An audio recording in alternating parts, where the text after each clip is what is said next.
ინტერაქტიული, გასართობი, საგანმანათლებლო. Xbox-ი. მოზარდებისთვის. Xbox-ი.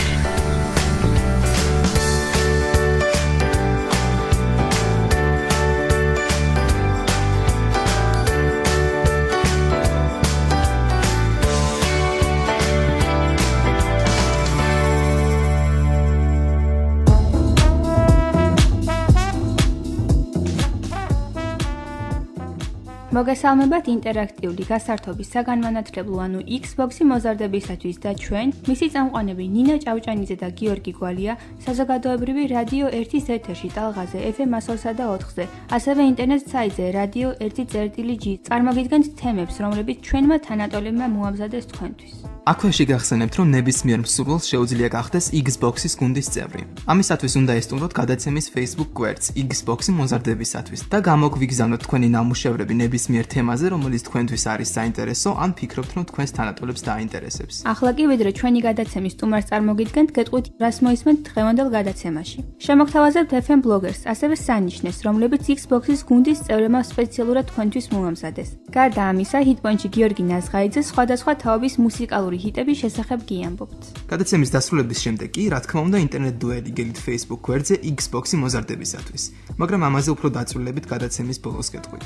ახლა კი მოვუსმინოთ აუდიო სელფის, რომელშიც ჩვენი გადაცემის სტუმარი რამდენიმე სიტყვას გვეტყვის საკუთარ თავზე.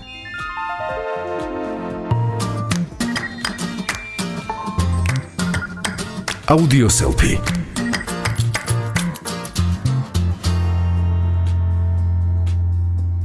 მე ვარ თაკაურიდია 15 წლის, ვსწავლობ მე-10 სკოლაში და ყველანაირად ვცდილობ ჩემი ცხოვრება არ იყოს მოსაწყენი და ერთფეროვანი და ბევრ რაღაცას ვაკეთებ იმისთვის, რომ ჩემი ცხოვრება იყოს მრავალფეროვანი და სახალისო და რამდენიმე ხნის წინ სამოდელო სააგენტო UK მოდელში ამოვყავი თავი, ჯერჯერობით ყველაფერი კარგად მიდის და ვეცდები, რომ ესე გავაგრძელო.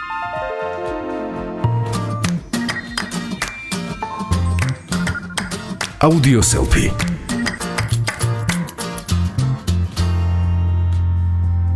ეს იყო აუდიო სელფი, რომელშიც ჩვენმა სტუმარმა მოკლედ წარმოგვიდგინა საკუთარი თავი. ვიდრე მასთან საუბარს დავიწყებთ და უფრო ახლოს გაგაცნობთ, შეგახსენებთ, რომ ამ ცოტა ხნის წინ გიორგი ნაზღაიძემ შემოგთავაზა ჰიტპოინტის ექსპერიმენტული კარაოკე, რომელშიც ერთმა ჩვენმა თანატოლმა გოგონამ პოპულარულ მომღერალ სიასთან ერთად შეასრულა დავით გუეტას ცნობილი კომპოზიცია Titanium.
ასე რომ თქვენს გეძლევა ჩანსი ექსპერიმენტულ კარაოკეში მონაწილეობით საკუთარი მუსიკალური შესაძლებლობები მოსინჯოთ და თქვენთვის სასურველ ნებისმიერ მუსიკოსთან ვირტუალურ დუეტში შეასრულოთ თქვენი საყვარელი სიმღერა. თუ დაგვიკავშირდებით ჩვენი Facebook გვერდის საშუალებით Xbox-ი მოზარდებისათვის, ჩვენ სიამოვნებით მოგცემთ ამის შესაძლებლობას.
თაკო, რამ განაპირობა ამ სფეროში მოღვაწეობის სურვილი? ზაფხული რომ თავდება, მე ცუდ ხასიათზე ვარ ხოლმე და 2015 წლის შემოდგომა ჩემთვის იყო ძალიან მოსაწყენი და მინდოდა რაღაც ახალი ჩემ ცხოვრებაში რომ მომხდარიყო. სააგენტოში შეიძლება და ჩემ ცხოვრებაში რაღაც შეცვლილიყო და უფრო მრავალფეროვანი გამხდარიყო.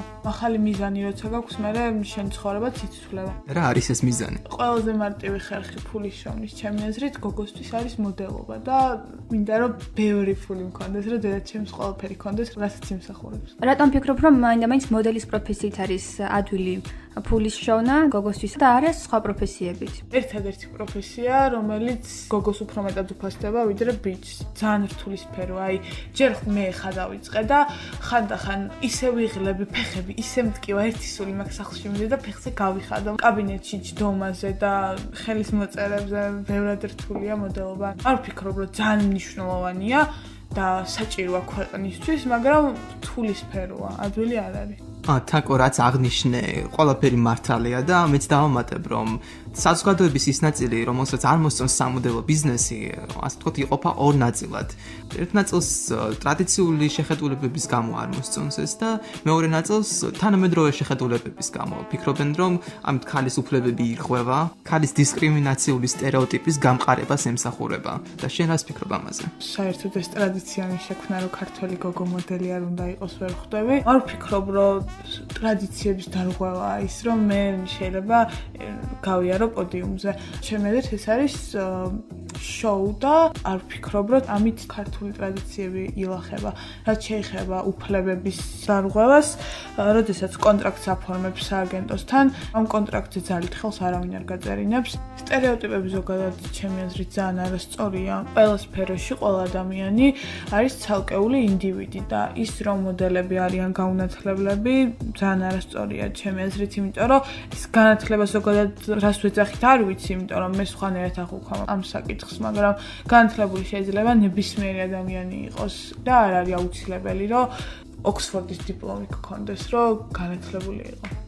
ალბათ ეს სტერეოტიპი, რომ მოდელები განათლებლები არიან, მოდის იქიდან, რომ სამოდელო ბიზნესში მოღვაწეობას ძალიან ადრე იწყებენ გოგონების და ბიჭებიც, დრო არჩევათ მოდელებს სწავლისთვის. შინაგანი ინტელექტი როცა გაქვს ადამიანს და უპირველეს ყოვლისა როცა ნაკითხი ხარ, განათლებული ხარ, ვერ იტყვის ვერავინ შენზე, რომ გაუნათლებელი ხარ. შენ ამდენად გრჩება დრო, რომ მიიღო შენთვის სასურველი განათლება, შენი დატვირთული გრაფიკიდან გამომდინარე. კითხვისთვის დრო ყოველთვის მრჩება და ალბათ ყოველთვის დამრჩება, იმიტომ რომ კითხვა ხო ნებისმიერ მომენტში შეიძლება ნებისმიერ ადგილას. ელექტრონული წიგნებიც არის და წაიკითხავ. თუ შენი სულიერი მდგომარეობა გთხოვს, რომ წაიკითხო, აუცილებლად წაიკითხავ და მიიღებ განათლებას. შეგიძლია რამდენიმე სიტყვით მაინც აღვიწერო მუშაობის პროცესი. კამერებთან გიწევს შეარჩიო ზუსტი პოზან, ზუსტი სახის გამომეტყოლება, რომ გამოვიდეს ძალიან კარგი სურათი. ესე გარეგნობით რომ უპირატესობა გქონდეს სამოდელო კარიერაში ეგრე არ არის, იმიტომ რომ ძალიან ბევრი კარგი გოგო უბრალოდ უნდა გქონდეს შენი რაღაც განსაკუთრებული, რითიც ყველას თავს დაამახსოვრებ. ანუ შეიძლება ეს იყოს შენი ხასიათი, თვალები, ცხვირი, ტუჩი, ნებისმიერი რაღაც თუ არ გაქვს, ძალიან რთულია იმოღვაწეო სამოდელო ბიზნესში, იმიტომ რომ უზომოდ დიდი კონკურენცია და არ არის ესე მარტივი უბრალოდ გახვიდე პოდიუმზე, კამერების წინ იპოზიორა და უკან გამოხვიდე, ბევრად უფრო მეტი რაღაც არის სამოდელო ბიზნესის უკან, ბევრად მეტი რაღაც. ჩვენებებიც, კოლექციებიც არის ხელოვნების ნიმუში, მაგრამ არ ვამბობ, რომ ძალიან მნიშვნელოვანია ეს საქმიანობა და ამის გარეშე დავიღუპებოდით. თაკო, მოდი ახლა მცირე ხნით სხვა თემაზე გადავერთოთ, FM ბლოგერს მოვუსმინოთ და შემდეგ განვაგრძოთ საუბარი. FM ბლოგერი 102.4 FM ბლოგერი.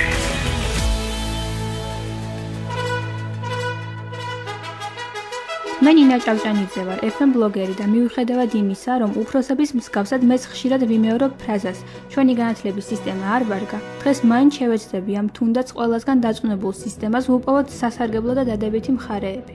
რა თქმა უნდა, განათლების სისტემის მიმართ გამოთქმული უკმაყოფილება მთლად უსაფუძვლო არაა რეალური შედეგიდან გამომდინარე, თუმცა მაინც ვცდი. უბერველეს ყოვლისა, მოსწავლეებს, განსაკუთრებით კი უფროს კლასელებს თავზე საყრელი საშინაო დავალებებით ხვტვირთავენ და ასე ჩანთა და გულდამძიმებულებს გვიშვებენ სახლში. ამ ჩვენ საერთო გასაჭირს ისიც ემატება, რომ მოსწავლეთა უმეტესობა ცდილობს, რაც შეიძლება მეტი უცხო ენის, ცეკვისა თუ მუსიკის წრეზე ჩაეწეროს. ამ აუცილებელი, თუმცა დამღლელი ფაქტორით კიდევ უფრო მეტად ვიმცირებთ ჩვენს ისედაც საცოდავ თავისუფალ დროს, რომლის გატარებასაც მეგობრების ან ოჯახის წრეში ვამჯობინებდით. ამიტომაცაა, რომ ყველანი მოწყურებულები ვართ გართობას და როდესაც გვეღირსება სასურველი დასვენება, ბოლომდე ვიხარჯებით ვერთობით და შედეგად შეუდარებელ, სასიამოვნო და დაუვიწყარ მოგონებებს ვიღებთ. აბა წარმოიდგინეთ, რა ღირებულება ექნებოდა ჩვენთვის მეგობრებთან ერთად სეირნობას თუ მათთან ერთად ყოველ დღეს გავატარებდით. ბუნებრივია არავითარი. აქედან გამომდინარე, ამ ჩვენი დატვირთული გრაფიკის, მართლა მთადაღმართული საშინაო დავალებებისა და კიდევ დამატებითი გაკვეთილების წყალობით ვსწავლობთ ჩვენთვის სანატრელი თავისუფალი დროის ფასს და ვცდილობთ ის ისეთ გარემოში დავხარჯოთ, რომელიც გვსიამოვნებს და შეგვეძლება მასში მიღებული ემოციას ცხოვრების ბოლომდე გავიყოლოთ.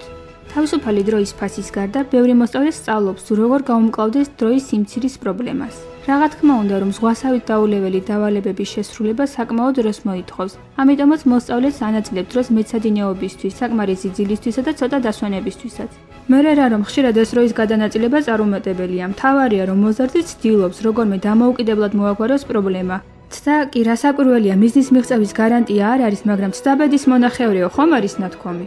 დროის სიმცირე გვასწავლის კიდევ ერთ უმნიშვნელოვანეს რამეს, რაც ოჯახს უკავშირდება. ბევრ ჩვენგან სკოლიდან დაბრუნებულს დაღრილობისგან არ აქვს არაფრის კეთების თავი. ამ დროს თავს ვარიდებთ ოჯახის წევრებთან საუბარსაც კი, რაც ბუნებრივია არ უწყობს ხელს ოჯახის წევრებს შორის ურთიერთობის გამყარებას. თუმცა როცა საყვარელი შაბათკვირა ახლოვდება, ყველა სიხარულით ვისვენებთ ჩვენს მშობლებთან, და-ძმასთან თუ ბებია ბაბუასთან ერთად. მათთან ურთიერთობას მონატრებულებს სიხარულს უფრო მეტად გვიმძაფრებს არსებული დროის უქონლობის ფაქტორი და მათთან გატარებული წუთების საუკეთესო დილექება ჩვენს გონებაში. ტკბილი ლუკმა ბოლოს უნდა მიირთვაო და მივადექით კიდეც მას. როცა მოსწავლე ხედავს, რომ არსებული განათლების სისტემა წარუმატებელი და გამოუსადეგარია სამომავლო განვითარებისთვის, უჩნდება პროტესტის გრძნობა.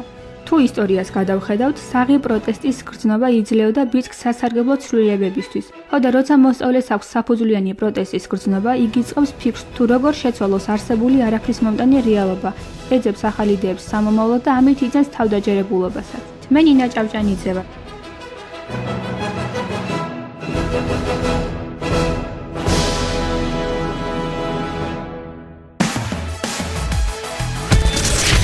FM ბლოგერი 102.4 FM ბლოგერი.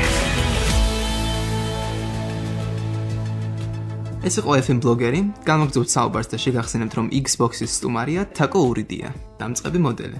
ისე გამოვიდა, რომ სულ სამოდელო ბიზნესზე ვილაპარაკეთ და მოდი ახლა სხვა თემებზეც გადავიდეთ. თუ წინააღმდეგი არ იქნები, რა თქმა უნდა. შენი აზრით, რა აკლია დღეს სკოლას? სკოლას ყველაზე დაკლია კარგი მასწავლებლები. ზოგი მასწავლებელი ისეთია, არც მოგინდება, რომ იმის გაკვეთილს დაესწრო. მასწავლებელს სულ სხვა რაღაც უნდა გქონდეს, მოწოდებით უნდა იყო მასწავლებელი და არა პროფესიით. ეს უბრალოდ რომ რაღაც დიპლომი გაქვს აღებული და სერტიფიკატი შენ საგანში რაც სასწავლი, არაფერს არ ნიშნავს, იმიტომ რომ მოწოდება უნდა გქონდეს, რომ ასწავლო სხვას. იმ პერიოდში, რა პერიოდშიც ყველაზე მეტად სჭირდება, ანუ მოსწავლეს სწორი ადამიანი, სწორი მასწავლებელი ნებისმიერ საგანში. ამას ძალიან ერთეული მასწავლებლების გამხედავ. მე მყავს იდეალური მასწავლებელი, შორენა ბერელიძე და ყველაზე მეტად მინდა, რომ ბევრი შორენა ბერელიძე იყოს ყველა სკოლაში. ეს ზიცია გამორჩეული. ანუ არ არის მარტო მასწავლებელი, ბევრად მეტია. ერთმა წინადადებამ ისეთი საუბრის თემა წამოჭრას, რამაც შეიძლება ფიქრი საერთოდ სხვანაირად დაგაწყებინოს, დღე შეცვალოს, ცხოვრება შეცვალოს, შენი რაღაც წარმოდგენები შეცვალოს და ესეთი საუბრები აკლია, ანუ ყველაფერს და ყველას აკლია და მით უმეტეს სკოლას აკლია, იმიტომ რომ სკოლაში ყალიბდება ადამიანი პიროვნებად და პიროვნებად ვერ ჩამოყალიბდები თუ აი ესეთი ღრმა საუბრები არ გექნება ხშირად. თაკო, ცოტა ხანში გამოგცილოთ საუბარი, მაგამდე მე მინდა რომ ახალი რუბრიკის ანონსი გავაკეთო. რადიო სტატუსი. ხმოვანი შეტყობინება. ხმოვანი შეტყობინება. რუბრიკას ქვია ხმოვანი შეტყობინება, მასში უფროსები მოგვიყვებიან საკუთარი თინეიჯერული შთაბეჭდილებების შესახებ გარემოზე, რომელშიც ისინი მოზარდობის დროს ცხოვრობდნენ. ეს იდეა კი გვიკარნახა ბევრი უფროსის საყვარელმა ფრაზამ ის დრო ჯობდა. ჩვენ გადავწყვეტეთ მათი მოზარდობის დროინდელი ამბები მოვისმინოთ და გავიგოთ მართლა ჯობდა ის დრო თუ ეს უბრალოდ ბავშვების ნოსტალგიაა. რადიო სტატუსი. ხმოვანი შეტყობინება. ხმოვანი შეტყობინება.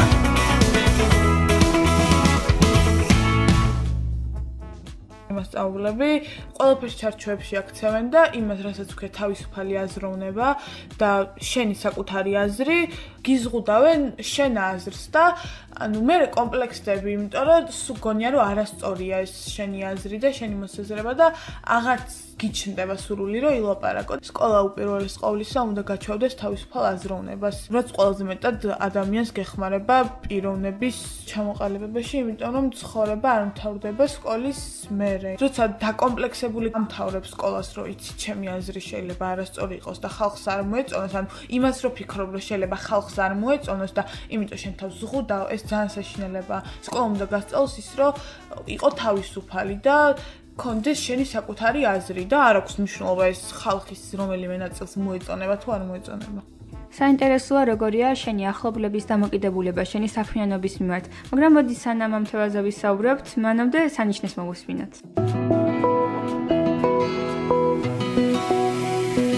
სანიშნე.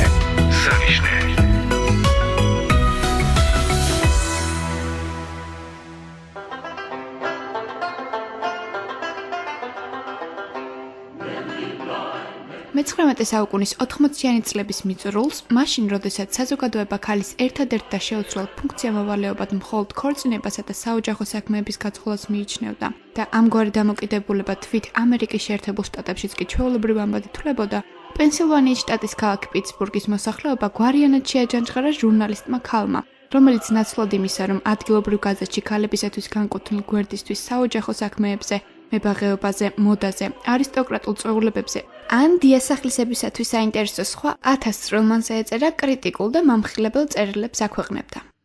მე მარიამ სუჯაშვილი ვარ და მინდა გიამბოთ ჟურნალისტზე, რომელიც ნელი ბლაის ფსევდონიმით არის ცნობილი და აქვე გეტყვით, რომ ის იმ ადამიანების რიცხვშია, რომელთა ბიოგრაფიამაც ჩემზე მნიშვნელოვანი შთაბეჭდილება მოახდინა. მე მოგიყვებით, რითია ნელი ბლაი გამორჩეული, ხოლო იმსახურებს თუ არა აღფრთოვანებას თავად განსაჯეთ. ელიზაბეთ ჯეინ კოკრეინი 1864 წლის 5 მაისს დაიბადა პენსილვანიის შტატში. ის ერთ-ერთი იყო 10 დედმამიშვილიდან. 6 წლის ასაკში გარდაეცვალა მამა, რამაც მრავალშვილიანი ოჯახი დიდი ფინანსური პრობლემების წინაშე დააყენა. ელიზაბეთი იძულებული გახდა სკოლა-პანსიონატში სწავლისათვის თავი დაენებებინა. საკვირველია როგორ მოახერხა პატარა გოგონა, თუ მისი ოჯახისა და ზოგადად ქალთა უფლებების იმდროიდელ მდგომარეობას გავითვალისწინებთ, თავად მიიღო განათლება და უკვე 18 წლის ასაკში სტატიები ეწერა პიტსბურგის გაზეთისათვის. თავდაპირველად ის მარტოხელა ობოლი გოგონას ფსევდონიმით წერდა. ყველაფერი კი იმით დაიწყო, რომ ადგილობრივ გაზეთში დაბეჭდილ ქალებისადმი დისკრიმინაციულ სტატიაზე ელიზაბეთმა საპასუხო წერილი გაუგზავნა რედაქტორს. გაზეთის შეფი იმდენად აღფრთოვანებულა, რომ ავტორი სამუშაოდ მიუწვევია. გაზეთში მუშაობის დაწყების შემდეგ თანამშრომლებმა ახალი ფსევდონიმი ნელი ბლაი შეურჩიეს, იმდროინდელი პოპულარული სიმღერის მიხედვით.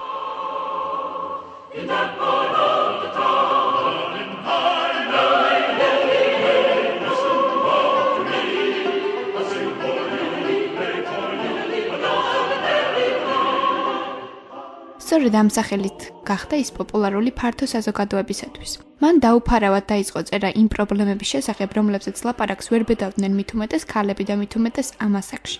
ამ ფაქტმა უმალ მიიპყრო ყურადღება და სულ მალე ბლაის სტატიები საოცრად პოპულარული გახდა. მათში ძირითადად ყურადღება გამახვილებული იყო ისეთ პრობლემატურ საკითხებზე, როგორიცაა გაყრა, სიღარიბე, აუტანელი სამუშაო პირობები ქარხნებში და ასე შემდეგ. მიუხედავად იმისა, რომ ნელის ნაშრომმა უამრავ ქალს გაუღვიძა მიძინებული იმედი უკეთესი ცხოვრებისა, ბევრი ადამიანი დააფიქრა იმდროინდელი აუტანელი ყოფის შესახებ, გაზეთის რედაქტორი უკმაყოფილი სულაც არ იყო. პირიქით ის მოითხოვდა, რომ ნელის ეწერა თემებზე, რომლებიც უფრო მისაღები იყო ამერიკული საზოგადოებისათვის და უფრო მეტად შეეფერებოდა ქალს. რედაქტორის მოთხოვნები ზედმეტად უხეში ჩარჩოები აღმოჩნდა ისეთი მეამბოხესულის პატრონისათვის, როგორიც ნელი იყო. მან დატოვა ამერიკის შეერთებული შტატები და მექსიკაში გადავიდა, უცხოეთის ამბების კორესპონდენტის პოზიციაზე. 21 წლის ელიზაბეტი დაუფარავად და შეულამაზებლად წერდა მექსიკის საშინელ დიქტატურასა და განუკითხაობაზე, რის გამოც დაპატიმრების მუქარით ქვეყნიდან გამოაწევეს. ამერიკის შეერთებულ შტატებში დაბრუნების შემდეგ 1887 წელს ბლაი პიტსბურგიდან ნიუ-იორკში გადადის და ნიუ-იორკ ვორლდში განაგრძობს პრობლემატურ თემებზე მუშაობას. მალევე მენტალურად დაავადებულთა საავადმყოფოს შესახებ იწყებს წერას. თემის შესასწავლად თავის მოგიჟიანებასაც კი არ თაგილობს. გარკვეული დროის მანძილზე სარკის წინ ვარჯიშის შედეგად ნელი მიზანს მიაღწია. ძელმონებში გამოწყობილმა თმა აწეწილმა უმიზეზოდ ატირებულმა ბლაიმ იმდენად კარგად ითამაშა მენტალურად დაავადებული ქალის როლი, რომ იქაური პროფესიონალი ექიმიც კი გააცრა და საავადმყოფოში 10 დღე დაჰყო. ჟურნალისტის თავდადებამ წარმოუდგენელი შედეგი გამოიღო. მისმა ჩანაწერებმა მთელი ქვეყანა შეძრა, რადგან ნათელი მოჰფინა მიჩქმალულ განუკითხაობას. უამრავ ბუნდოვან დეტალს, ბრუცით მოცულ საქმეებსა და პაციენტების მიმართ სასტიკმო ბრობას. თემის უფრო ღრმად შესწავლის მიზნით ბლაიმს გავს ხერხს კიდევ რამდენჯერმე მიმართა. თავი დააპატიმრებინა, რათა ქალთა ციხე აღეწერა, ღამის კლუბში მოცეკვავედ მუშაობდა და ასე შემდეგ. თავგადასავლების სიყვარულმა გადააწყვეტინა ბლაი ჟიულ ვერნის ნაწარმოების გმირის მსგავსად დედამიწის გარშემო ემოგზაურა და მისი რეკორდის გაუმჯობესება ეცადა. გინდ დაიჯერეთ, გინდ არა, მან მსოფლიო 72 დღეში, 6 საათში, 11 წუთსა და 14 წამში შემოიარა. ამ მოგზაურობის დროს მან მოახერხა და ინტერვიუ ჩამოართვა თავად ჟიულ ვერნს, რომელმაც როცა ბლაის ექსპედიციის წარმატების შესახებ შეიტყო ნიუ-იორკ ვორლდის რედაქტორს მისაოცი დეპეშაც კი გაუგზავნა. ბლაი 1895 წელს მასზე ბევრად უფროს ბიზნესმენს რობერტ სიმენს გაჰყვა ცოლა და ჟურნალისტური კარიერის პიკზე მოულოდნელად წერა შეწყვიტა. თუმცა აქტიური საზოგადოებრივი საქმიანობისთვის თავი არ დაუნებებია. იყო Ironclad Manufacturing-ის პრეზიდენტი. კომპანია ფოლდის კონტეინერებს, რძის ქილებსა და ქვაბებს აწარმოებდა და საკმაოდ წარმატებული ფაბრიკანტიც იყო. დაქვრივებისა და გაკოტრების შემდეგ ნელი ბლაი ისევ დაუბრუნდა ჟურნალისტიკას. თუმცა აქტიური ქველმოქმედებით სიცოცხლის ბოლომდე 1922 წლამდე იყო დაკავებული. მე მარიამ სუჯაშვილი ვარ და მომავალ შეხვედრამდე გამშვიდობებით.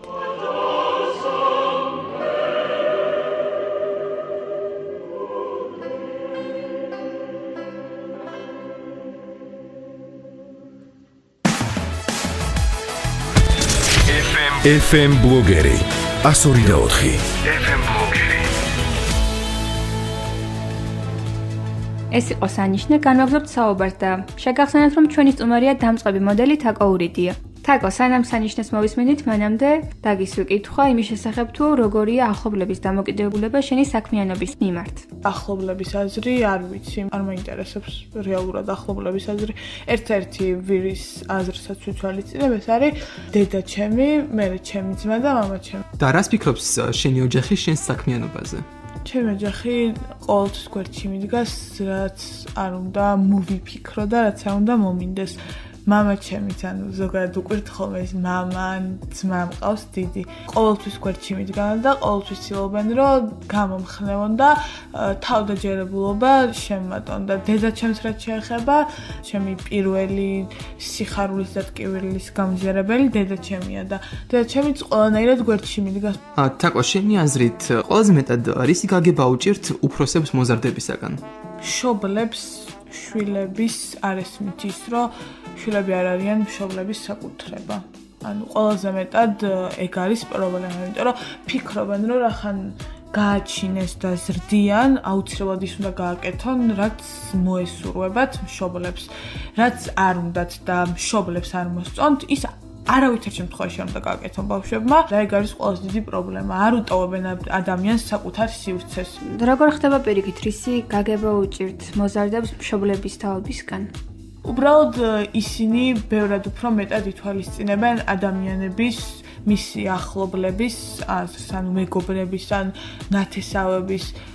ანუ მე მიკვირს, რატო აინტერესებთ რომელიმე ნათესავის ან რომელიმე მეგობრის აზრი, როცა შენ შეიძლება მოგწონდეს და არ ეწინააღმდეგებოდე იმ ყველაფერს, რატო უნდა თქვა უარი, იმიტომ რომ შენი ნათესავი ან დედა შენის მეგობარი ან მამა შენის მეგობარი სხვანაირად ფიქრობს და არ მოეწონება ის, რასაც აკეთებენ შენ ან შენი შვილი. თაკო, ხარ თუ არა შენ კონფლიქტური და ზოგადად როგორ ფიქრობ, რა არის ხოლმე კონფლიქტის მთავარი მიზეზი ჩვენს თანატოლებს შორის? ზოგადად ძალიან რთული ხასიათი მაქვს მე. რეალურად კონფლიქტი მომდის ჩემი ხასიათის გამო და ძალიან ბევრი ადამიანი დამეკარგავს ჩემი ხასიათის გამო. ჩემი კონფლიქტის მიზეზი არის ჩემი რთული ხასიათი და ანუ სხვა ადამიანებს რა კონფლიქტი შეიძლება მოუვიდეთ იმ ადამიანთან, რომელიც უყვართ და მნიშვნელოვანია, არ ვიცი, მაგრამ მე ერთადერთი ის გამოც კონფლიქტი მომდის ხოლმე არის ჩემი ხასიათი. მიუხედავად იმისა, რომ დამწყები მოდელი ხარ, მაინც გაქვს რაღაც გამოცდილება დაგროვებული და რას ურჩევ შენ თანატოლ გოგონებს ან ბიჭებს, რომლებსაც სურთ სამოდელო კარიერის დაწყება? ანუ ყველაზე მეტად ურჩევ იმას, რომ საკუთარი თავი სჯეროდეთ და არ დაკარგონ საკუთარი თავი, საკუთარი მე იმისთვის, რომ სხვებს მიუახლოვდეს. არ უნდა დაემსგავსონ იმათ და არ უნდა მოექცნენ იმათ გავლენის ქვეშ. თაკო, მოდელები, როდესაც პოდიუმზე გამოდიან, პირდაპირ და გადატანითი მნიშვნელობით სხვის დაკრულზე ცეკვავენ. სხვის მიერ არჩეული მუსიკის თანხლებით გამოდიან და შენი არჩევანი რომ იყოს, რა მუსიკის თანხლებით გამოხვიდოდ ის სიამოვნებით პოდიუმზე? ამაზე იმიტომ გეკითხები, რომ მაინტერესებს შენი მუსიკალური გემოვნება. მუსიკალურ გემოვნებას რაც შეეხება, ზოგი რომ ერთ კონკრეტულ ჟანრს უსმენს, ეგრე არ ვარ. ანუ კარგია თუ ცუდი არ ვიცი, მაგრამ რაც მომეწონება, აბსოლუტურად ყველაფერს უსმენ და ჩვენებაზე რომელ მუსიკაზე გამოვიდოდი არ ვიცი, იმიტომ რომ გაჩნია რომელ ჩვენებაზე გამოვდივარ, მაგრამ რეალურად რა სიმღერასაც ურჩევენ ხოლმე ეს მაღალი მოდის დიზაინერები საკუთარ ჩვენებებს ძალიან მომწონს და უხდება იმ ლუქებს, რა ლუქებიც გამოაქვთ მოდელებს. თაკო, ჩვენ გვაქვს მუსიკალური ბლოგი Hitpoint-ი და მართალია დარწმუნებული არ ვარ, რომ მისი წამყვანის არჩევანი ზუსტად დაემთხოვა შენს გემოვნებას. მაინც იმედი მაქვს, რომ წინ რამდენიმე სასიამოვნო წუთი გველოდება. თაკო, ძალიან დიდი მადლობა ასეთი საინტერესო ინტერვიუსთვის და გისურვებ წარმატებებს. არაფრის დიდი მადლობა თქვენ. ახლა კი მოვუსმინოთ Hitpoint-ს. Hitpoint. მუსიკალური ბლოგი.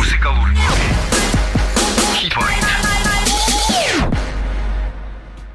მოგესალმებით, მე გიორგი ნაზღაიძე ვარ. ინტერაქტიული, გასართობი, საგანმანათლებლო, ანუ Xbox-ის მუსიკალური ბლოგის Hitpoint-ის წამყვანი. ერთად მოვუსმინოთ მუსიკას, რომელსაც უпроსტი თაობა უსმენდა. ასევე ჩვენი თინეიჯერების საყვარელ კომპოზიციებს და ერთად ვეძებოთ სხვადასხვა თაობის არჩევანს შორის გადაკვეთის წერტილები, რომლებიც დაგვაახლოებს და ერთმანეთის უკეთ გაგებაში დაგვეხმარება.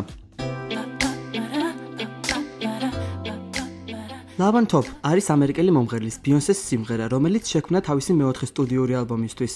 სიმღერის მუსიკალური კლიპის რეჟისორები არიან Ed Breuki და თავად Beyoncé. კლიპის პრემიერა შედგა ავსტრალიის ერთ-ერთი ტელევიზიის გადაცემაში კვირის საღამო 2011 წლის 9 ოქტომბერს.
Yesterday არის პოლ მაკარტნის მიერ დაწერილი სიმღერა, რომელიც შესულია ჯგუფ Beatles-ის მიერ 1965 წელს გამოშვებულ ალბომში Help. სიმღერის ავტორებად ტრადიციულად მოხსენიებული არიან ჯონ ლენონი და პოლ მაკარტნი. 2003 წელს ჟურნალ Rolling Stone-ის მიერ გამოცემული ყველა დროის 500 საუკეთესო სიმღერის სიაში Yesterday მე-13 ადგილი დაიკავა.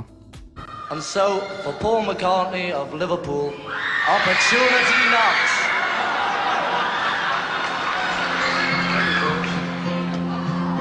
Yesterday, all my troubles seem so far away. Now it looks as though they're here to stay. Oh, I believe in yesterday. Suddenly, I'm not half the man I used to be. There's a shadow hanging over me. Oh, yesterday came suddenly. Why she had to go, I don't know. She wouldn't say. I said something wrong. Now I long for yesterday. Yesterday, love was such an easy game to play. Now I need a place to hide away. Oh, I believe in yesterday. Why she had to go, I don't know. She wouldn't say. I said something wrong. Now I long for yesterday. Yesterday, love was such an easy game to play. Now I need a place to hide away. Oh, I believe in yesterday.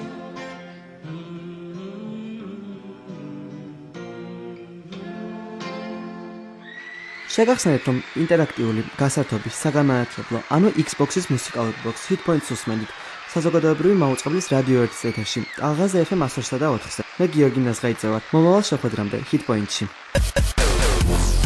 Hit Point. მუსიკალური ბლოკი. Hit Point.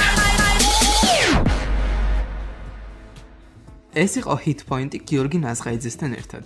გადაცემა დასრულდა. შეგახსენებთ, რომ Xbox-ის სტუმარი იყო დამწყები მოდელი თაკოურიდია. გეტყვით იმასაც, რომ ნებისმიერ მსურველს შეუძლია გახდეს Xbox-ის გუნდის წევრი. ამისათვის კი საჭიროა ესტუმროთ ჩვენი გადაცემის Facebook გვერდს Xbox-ი მოზარდებისათვის და გამოგვიგზავნოთ თქვენი ნამუშევრები ნებისმიერ თემაზე, რომელიც თქვენთვის არის საინტერესო, ან ფიქრობთ, რომ თქვენს თანატოლებს დააინტერესებს. და ვიდრე დაგემშვიდობებით, როგორც დასაწყისში დაგპირდით ინტერნეტ დუელის შესახებაც მოგაწვდით ინფორმაციას. გადაცემის დამთავრებისთანავე ჩვენს მსმენელს ინტერნეტ დუელში ვიწვევთ, რაც იმას ნიშნავს, რომ ჩვენს Facebook გვერდზე Xbox-ი მოზარდებისათვის გამოვაქვეყნებთ შეკითხვას.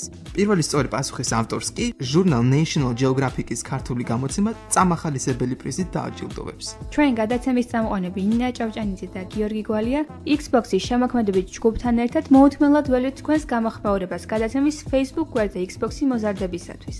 გადაცემაზე მუშაობდნენ პროექტის ავტორი მაია მაცხონაშვილი და ხმის რეჟისორი მიხეილ კოჩაძე. მომავალ შეხვედრამდე. ნახვამდის.